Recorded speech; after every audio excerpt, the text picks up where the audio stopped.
Hello everyone, so welcome to the part 5, the last episode of our webcast series on feline infectious diseases. So we touched on a lot of things in the previous webcast, and don't hesitate to watch them if this is the first time you attend to one of our episodes. You will find all of them on YouTube. But today we're gonna focus on feline skin disorder on the main skin disorders you can encounter in catteries. I told you in the previous webcast that when it comes to feline infectious diseases, there are usually three main kind of disorders we can deal with in catteries: gastrointestinal, respiratory, and skin issues. Today we will focus on the last one, the skin disorders. So without further ado, let's jump to the slides I prepared for you guys. Up, here we are. So skin disorders, to make it quick, I would say there are many causes that can lead to skin issues in cats. Ectoparasites like fleas, like the one you can see here. Hormones. I often hear breeders telling me that when their cats are in season, they lose a lot of hair. This is related to the estrogenic secretion. So environmental. So again, stress, humidity, etc. All together, these causes can lead to skin disorders inside your cattery on your cats.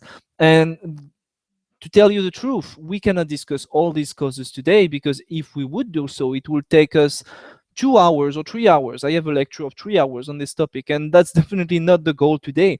So when it comes to the essential, I think there's one thing you absolutely need to know about. There's only one disease in cattery you always need to keep in mind, and this one is called ringworm. So it's written in big capital letters because this is a disease you need to be aware of in catteries, and this is what we will focus on today in this during this short webcast. Because in French we say tout éteint rien n'éteint, which means that basically any skin skin disorder, any skin issue could potentially be ringworm. And that's why it's so important in catteries. For instance, this is a typical lesion you should see in a cat suffering from ringworm. This is what you will see described in the textbooks: round, what we call nummular lesion, which is not itchy, which is not inflamed. This is very typical from ringworm. But you could also have those lesions on the face. You see here on the nose of this cat, and here you can see it's red, which means that there's an inflammation going on here. This is certainly itchy. Or you can have this kind of lesions. Look at all the crusts you can see on the face of this kitten. Keep in mind that ringworm is most often found in kittens, because again, their immune system, as you know now, is less competent than adults, so they are more prone to develop this kind of skin disorder. Or look at this cat here. You see, this is what we call an alopecia. So we see that there is a hair loss problem, but it's more diffuse. It's really different from the lesion you see here. So keep in mind, any dermatology, any skin issue could potentially be ringworm. Unfortunately, there are many various clinical presentation. Each time you see a skin disorder, you need to discuss with your veterinarian. Inside a cattery, you need to rule out ringworm. And it's a problem in catteries, and for different reasons. First, ringworm spores are resistant in the environment. They are tough pathogens. They can wait for years before another cat will pick them up and will develop ringworm. So because of that, you see that the contamination can occur through the environment. You can even carry those spores and transmit them from one cat to the other. It's a zoonosis. Also another problem. The cats can infect you. Ringworm is a zoonotic disease. It can infect humans. So that's why it's a big issue, because you don't want to sell a kitten that will infect potentially a new owner. So this disease in catteries is really problematic because of that. And also, the treatment will be an issue. The treatment is long. The treatment requires a lot of care of the animal. lots of testing to confirm that the animal will be cured by ringworm. So it's very time consuming, and it's in the end very expensive to treat an entire cattery.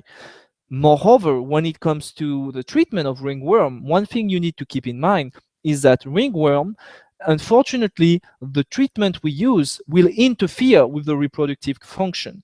Though some of those drugs are teratogenic, so they will induce malformations in the kittens if you treat a pregnant queen.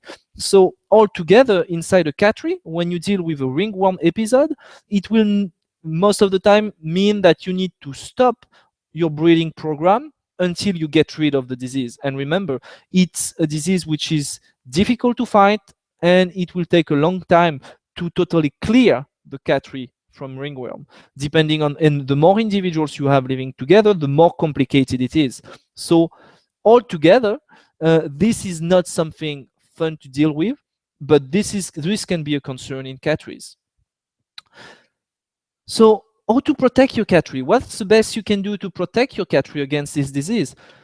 Clearly, one thing I would recommend you to do is to screen all individuals at intake. So the picture you see here, okay, it's a little bit blurred, but you can see those fluorescent green areas here and here. This is a kitten which goes under an exam called the Woods lamp. The Woods lamp, in fact, will help you identify if the kitten carries those spores of ringworm, and if he has some, they will turn fluorescent green.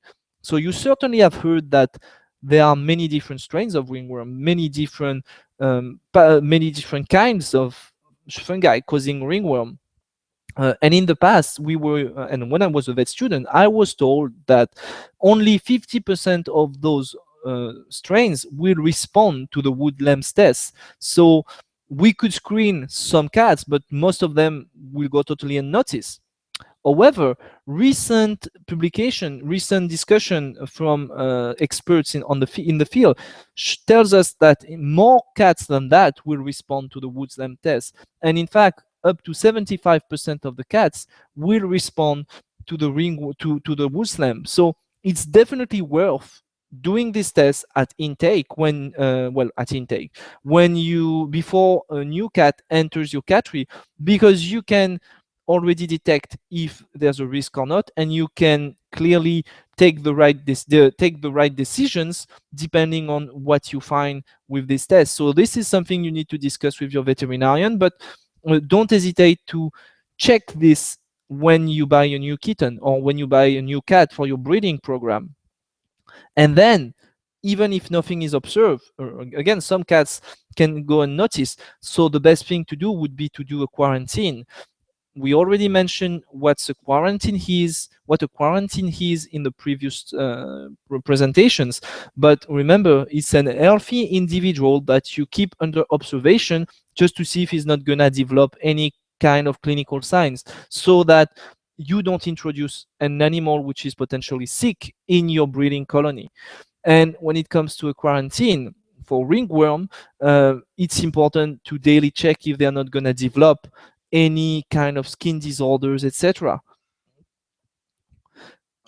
The other thing you could potentially do, and you need to do, is to do everything you can to control the stress inside your cattery. So I know we mentioned a lot of things concerning stress, and all stress can favor the development of infectious diseases in catteries. That's also true for ringworm, because when it comes to ringworm, when cats are stressed, they might stop to groom themselves. And grooming is a way to get rid of most of those spores. So, moreover, some of them will tend to overlick their coat, and this will lead to irritations of the skin, and those irritations are the ways the spores will better infect the cat somehow. So altogether, you need to clearly control the stress levels of your animals, and there are many different techniques that we're not going to discuss there, but that must be your priority inside your cattery. Do the best you can to prevent stress. If you can do that, that's definitely one of the best technique to protect your cats against ringworm.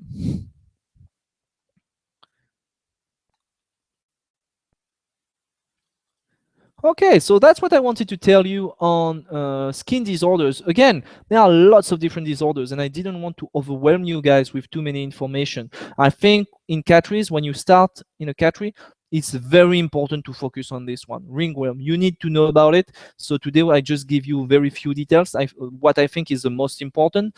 But remember that this is a topic we discuss on our blog, and if you want further information, just go right there, and you will find something more to give you more information on how to approach this disease in catteries and how to protect your cattery against such disease. So thank you very much. This is the end of our webcast series on feline infectious diseases. So I hope you learned a few things. I hope it was beneficial.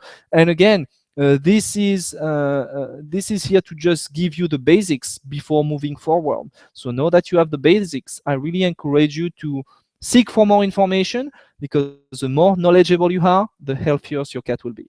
Thank you very much, and hope to see you soon in a future webcast. Bye bye.